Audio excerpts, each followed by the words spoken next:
of NDSU, similar to extension, but we work primarily with trees, with forests. So how many of you have heard of hugelkultur before? Yeah, what? Yeah. Hugelkultur. Google, not Google. Not Google culture, no. That's something different. Okay. So what about permaculture? Permaculture, okay. So permaculture, for those of you who aren't familiar, it's easier than hugelkultur, but it's permanent agriculture, permaculture.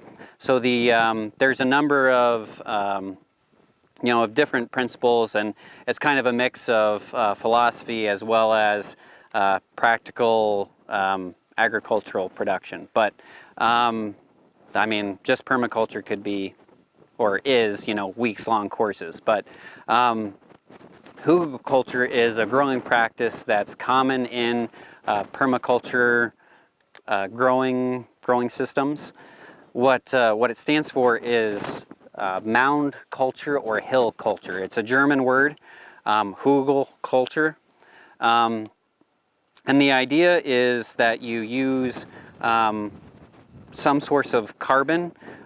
Traditionally, it's larger diameter woody material. So in this case, they're logs from Bismarck landfill. And then you have a high nitrogen source that you combine with that high carbon. So basically, it's just a really bulky compost pile that you intentionally want to decompose more slowly over time. So it's kind of combining the benefits of a raised bed, of a trellis, of a compost pile, vermicompost bin, just all in one spot. So hugelkultur has been practiced for hundreds of years, potentially even thousands, in Eastern Europe, and then to some degree in like Germanic, Western Europe. But it really didn't become more widespread internationally, and especially in North America until the last 20 years or so. There's an Austrian by the name of Sepp Holzer. He's a permaculture designer, teacher, grower, and he uses relatively large-scale hugelkultur beds throughout his property.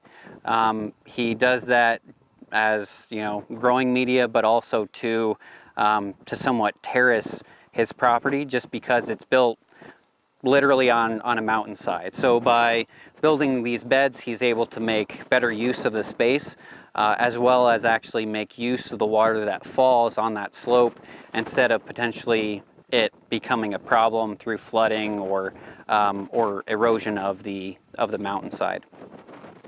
So like I said, you have typically larger diameter woody material, in this case the logs, but you can use basically what you have available to you.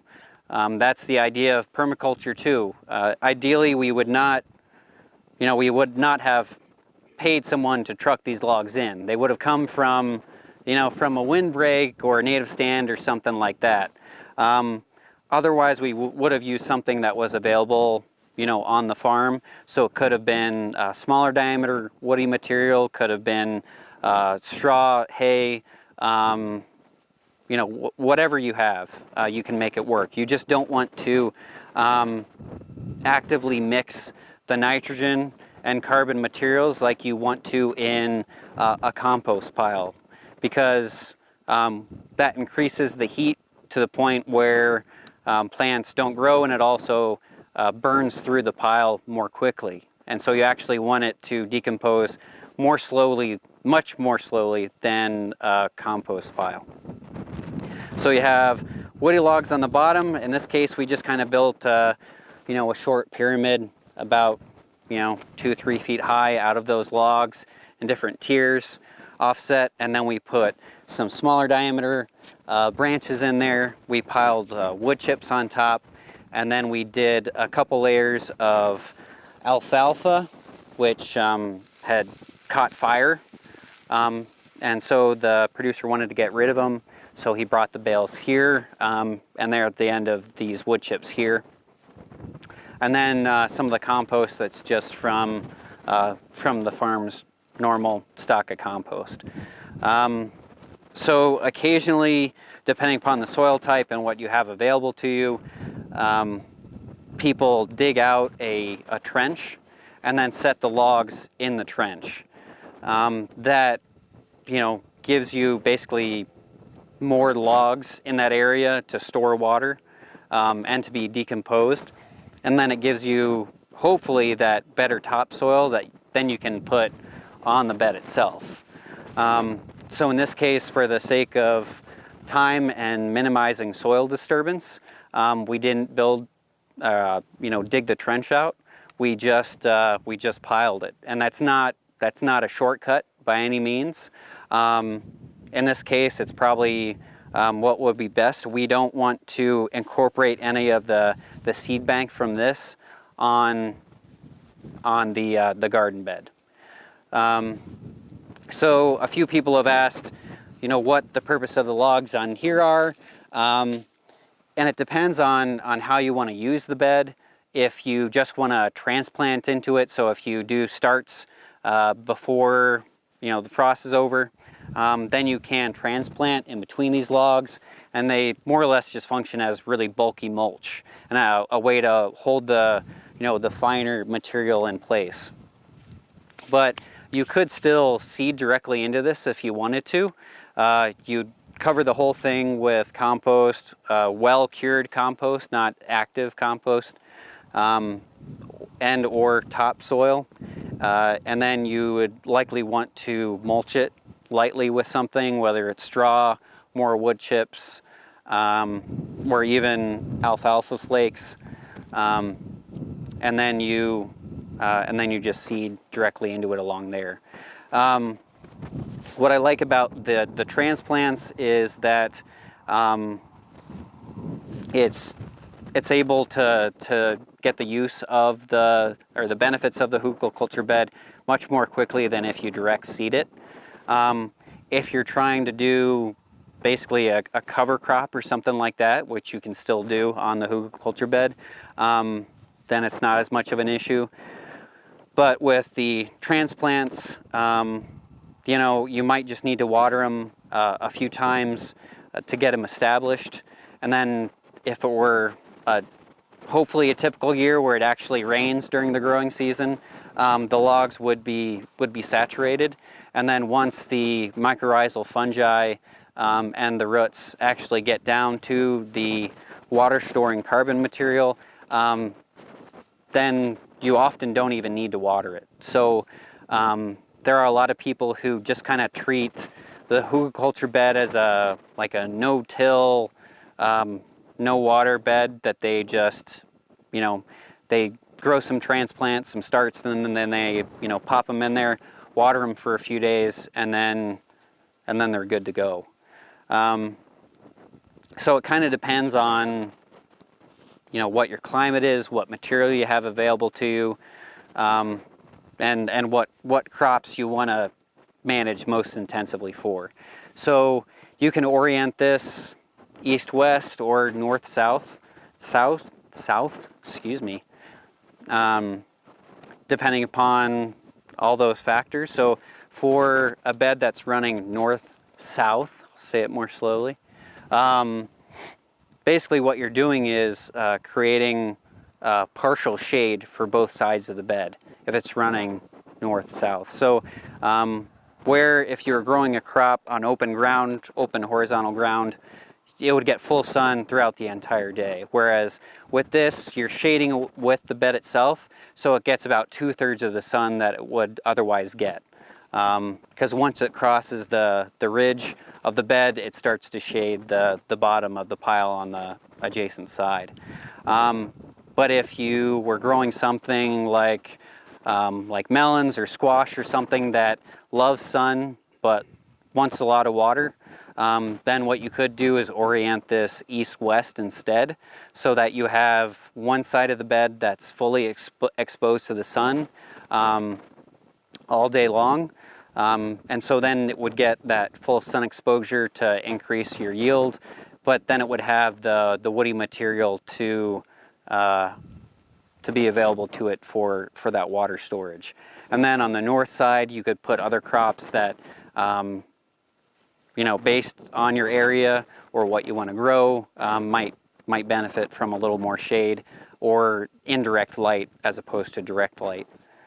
At this point, do you guys have any specific questions or anything that I kind of skipped over too quickly? So there's not a lot of things to do right or wrong with the hugelkultur bed, which is why I love it. So if you grow zucchini in a hugelkultur bed, you'll just be a god in the garden. So it's easy to do right, and there's only just a few no-nos. One of them, like I kind of mentioned before, is incorporating your green and brown carbon and nitrogen material too much, in which case it locks up that nitrogen and it can actually heat up the pile too much. Or putting material in there that you wouldn't want to put in your garden bed anyway. So straw treated with glyphosate, or if you want to put logs in there, there's some trees that you want to stay away from. So anything that's allelopathic, plants that produce chemicals to intentionally kill other plants, like walnut, butternut, black locust, things like that. You don't want to use those logs, especially if they're relatively fresh cut. After a few years, those tannins and the allelopathic chemicals somewhat leach out of the wood. They're not as active, but still, it's better to stay away from those. And if you have a log of walnut, there's probably a better use for it than sticking it in a mound of soil. And then you want to stay away from decay-resistant tree species like juniper, cedar, things like that. It won't necessarily hurt your pile. It'll just take much longer to decompose. This will, like a compost pile, settle over time as it breaks down and as it kind of gets compacted. So you can either just leave it as it is, just let it gradually get smaller and smaller, and just kind of treat it like a raised bed, or you can do basically lasagna gardening on top of it. So you can do alternating layers of, once again, carbon, nitrogen material, and then if you want to plant into it relatively quickly, you'd want to cap it with some soil or very well cured compost, or you could push back the ridge, add more bulky woody material, and then more nitrogen rich material, and then just kind of reshape it again. It really depends on how much time and energy you want to put into it. So what was the nitrogen rich stuff again? The green? The green. So yeah, just like in your home compost, if it's green, then it's going to be higher in nitrogen. If it's organic material that's been dead a while, that's going to be higher carbon.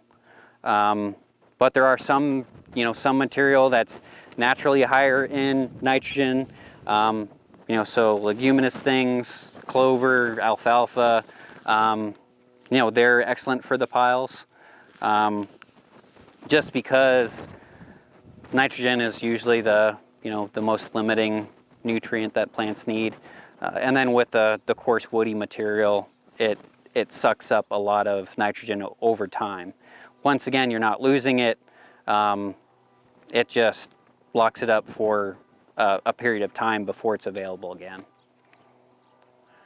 So how long would a pile like this with this size of logs take to decompose? Would you predict?